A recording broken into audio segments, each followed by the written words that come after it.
Hello friends, Heidi here from Rain Country. God is good all the time. Well, I'm real excited about today's topic, and it's about the turkey tail mushroom. And the funny thing is, I thought I had already done a standalone video on this last year. I realized I never got around to it. And I thought that because I had talked about it in a couple other videos. And one of them I'm going to link to down below because it's just on general foraging and the kind of things you want to look for. Now, a lot of people can find turkey tail growing around their area. So what I'm going to be going into today is its benefits, its uses, and some tips on identifying. But I'm also going to link you to a page that also includes a video that has a lot of great information on identifying the turkey tail mushroom. So that will be found in the description box down below. So don't forget to click on either more or show more somewhere down here just below the video screen to open that description box and find all the links I'll be putting in there. So as you can see, I have right here, these are just from this year, from one batch that Patrick had found on one short little log growing right next to our other piece of property just down the street here.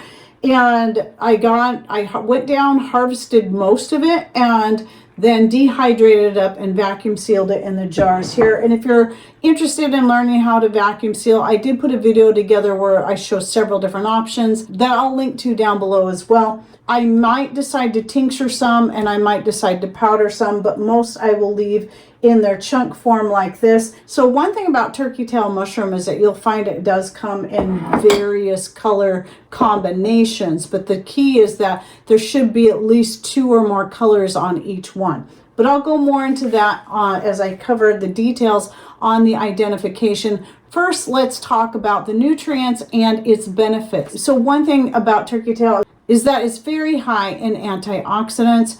It also has several B vitamins and potassium along with other nutrients, but those 3 were the ones I found most common when I was comparing the different websites that I was going to gather this information. And right here I'll put the botanical name, which will also be found in the title, so that you'll know what, if you want to be more specific, what you can look at. Sometimes going by your botanical name when you're looking up things like this is the best choice, because like nasturtium, there's 2 different plants out there called nasturtium that are not related. Knowing the botanical name can be very helpful to narrow it down. And because of the high antioxidants, that means it's really good at helping to build your immune system and makes it very anti-cancer. In fact, turkey tail was used for at least 30 years by the medical profession to help cure various forms of cancer. And the 3 most common ones was lung, breast, and colon cancer. And I came across many different articles as I was doing this research from science and medical-based websites that did confirm that there's been many studies done on turkey tail mushroom and its benefits at helping to prevent and cure cancer, but also that it can be very helpful for those who are going through chemotherapy. It can be very supportive of the immune system through that process. So no matter how you look at it, for those who currently have cancer or trying to prevent it, turkey tail mushroom is excellent for that. Some other things it's good for helping with are your digestive system. That was another one of the most common things I found, is just excellent for digestive health, helping to prevent and cure common colds and flus. It can be good for the treatment of HPV and HIV. Because it helps to improve the metabolism, it can also help at preventing obesity. It reduces inflammation and is naturally antiviral. It protects the liver and enhances athletic performance. It is adaptogenic and protects the DNA from damage. It helps to manage diabetes, cholesterol, and high blood pressure.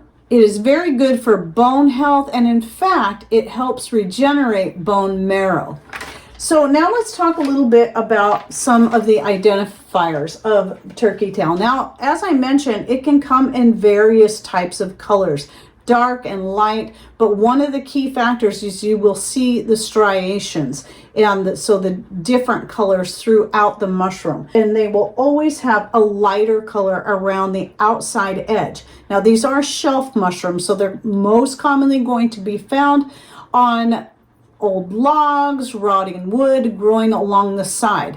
And being that they're called a shelf mushroom, they grow like little shelves. And as you can see in this image right here, the ones that I collected were just packed together. So much so that I was able to cut a whole big chunk off and have just shelves and shelves of these mushrooms. The top of the mushroom has a very velvety feel to it, but one of the key identifiers besides the striations and the colors, because there are some false turkey tail that can have different colors and striations, is looking on the underside. So you may need a magnifying glass or some good reading glasses to see this, but you should see very small little pores. It shouldn't be smooth or have very big pores, and it certainly shouldn't have any gills or ridges along the bottom. At first glance, it may look like it's smooth, but if you look closely or use a magnifying glass, you should be able to see those little small pores on the underside of the turkey tail mushroom. Those are the main factors, but again, I suggest you go to that link I'll be putting down below if you're really going to start foraging for these and you're not familiar with it yet. And watch that guy's video because he shows a lot of images and does a lot of very heavy description on it. But now let's move on to ways that you can use it. Now, turkey tail can be used in a meal and eaten like any other mushroom because it is a shelf mushroom. It is a little tougher than your other types of mushrooms like chanterelles and more. So any of your shelf mushrooms, they're always going to be tougher. And when you dehydrate them, they're always going to be a lot harder too. So they may not rehydrate as well. And so my purpose of dehydrating them though is for using in medicine more than food. So you can see here, this is the ones from last year. Very, very hard to even break, but it is very dry. So that is why if you're using it for the sake of medicine or just for health benefits, tincturing it is one option, or making teas, which is my favorite. It's going to add a more earthy flavor to your teas. And if that's not really to your liking, consider adding spices such as cloves and cinnamon, which are also good for the immune system. That will give it plenty of flavor. I don't mind the flavor at all, but I do tend to like teas that have a lot of flavor to them. So that's usually how, when I add this to tea, that's usually what I mix it with, is strong spices like the cinnamon, cloves, nutmeg, and more. You can also powder it up and add it to smoothies. Now, Zach was sharing with me on a post that I did on this a few weeks back about how he uses it in his coffee. So he uses the turkey tail and the reishi mushroom ground up, and he puts it in a bag, and then when he brews his coffee, he has that bag, if I remember correctly. And Zach, if you're watching this, go ahead and throw in some comments down below to clarify. But anyway, he'll use that same bag several times when he's brewing his coffee to add the benefits to the coffee. And I think that's a really great idea. And I also think one could even just grind it up and mix it right in with your coffee grounds if you wanted to do it that way. Or if you make a powder, if you're able to get a powder of it out of it, remember this is harder, so it's going to be harder to grind up than other types of mushrooms, or to powder up, but you might be able to throw it directly into certain drinks and also into your various foods. And I would say if you're wanting to add it to soups and stuff, I just broke these up into smaller pieces since I already knew pretty much how I wanted to use it. But you could actually slice it, because this I broke up with my fingers, as you'll see in this picture where it shows them on the dehydrating racks. I would suggest taking a knife and then slicing them into smaller pieces, and then you can dry them up. Any kind of edible mushroom, medicinal or not, they're great for throwing into soups, sauces, and gravies. And so that's something you can do with this. But again, for me, my main purpose is for using medicinally. As I mentioned, you can tincture it. So I'm considering just getting some vodka or some other type of spirit, even if it's rum or something like that, and just pouring it over that and then tincturing it that way. So whenever I make an extract or tincture, I typically leave it for a minimum of 2 months. and just let it sit in there. And usually I don't even bother straining anything until I'm ready to use it. In fact, I have an Usnea tincture I'm using right now. The Usnea is still in there. I'm just using the tincture right off of the Usnea, but you can strain it if you want to.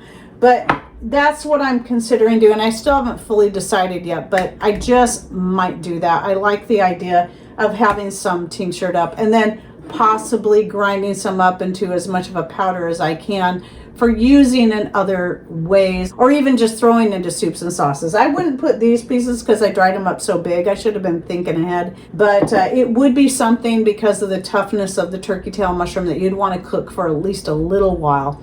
Other mushrooms can dry up and work pretty nicely and can rehydrate a lot quicker than something like this that has a tendency, kind of like chicken of the woods is the same way, has a tendency to stay a little tougher. So in the case of using in cooking, I would recommend slicing small or even grinding it up once it's dry to use that way. If any of you have used turkey tail mushroom for anything, please share with us your stories down below, or your ideas, or how you prefer to use it best. Especially if it's helped you with anything in particular, share those stories with us as well. We'd love to learn more from you.